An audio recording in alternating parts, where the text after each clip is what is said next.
ওসমান হাদির হত্যাকাণ্ডে গভীর উদ্বেগ প্রকাশ করেছে জাতিসংঘ। একই সঙ্গে এই হত্যাকাণ্ডের কারণ অনুসন্ধানে বাংলাদেশ সরকারকে দ্রুত, নিরপেক্ষ ও স্বচ্ছ তদন্তের আহ্বানও জানিয়েছে সংস্থাটির মানবাধিকার কমিশনার ফলকার তুর্ক। এক বিবৃতিতে ফলকার তুর্ক সবাইকে শান্ত থাকার এবং সহিংসতা থেকে বিরত থাকার আহ্বানও জানান। বিবৃতিতে তিনি বলেন, প্রতিশোধ কেবল বিভেদকে আরও গভীর করবে এবং সবার অধিকার ক্ষুণ্ণ করবে।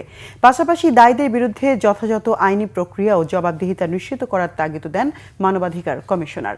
বিবৃতিতে ফলকার তুর্ক আরও বলেন, বাংলাদেশ আগামী ফেব্রুয়ারিতে অনুষ্ঠেয় জাতীয় সংসদ নির্বাচনের আগে জনজীবনে গুরুত্বপূর্ণ ব্যক্তিদের নিরাপত্তা নিশ্চিত করতে সরকারকে প্রয়োজনীয় ব্যবস্থা নেওয়া উচিত। এদিকে ইনকিলাব মঞ্চের আহ্বায়ক শরীফ ওসমান হাদির মৃত্যুর সংবাদটি বাংলাদেশের গণ্ডি পেরিয়ে আন্তর্জাতিক গণমাধ্যমের প্রধান শিরোনাম হয়েছে। ব্রিটিশ সংবাদ মাধ্যম বিবিসি হাদিকে সাবেক প্রধানমন্ত্রী শেখ হাসিনা পতনের অন্যতম নেতা হিসেবে অভিহিত করেছে। সংবাদ সংস্থা রয়টার্স জানিয়েছে, হাদির মৃত্যুর খবর আসার পর বাংলাদেশের বিভিন্ন স্থানে তীব্র প্রতিবাদ ও বিক্ষোভ হয়েছে।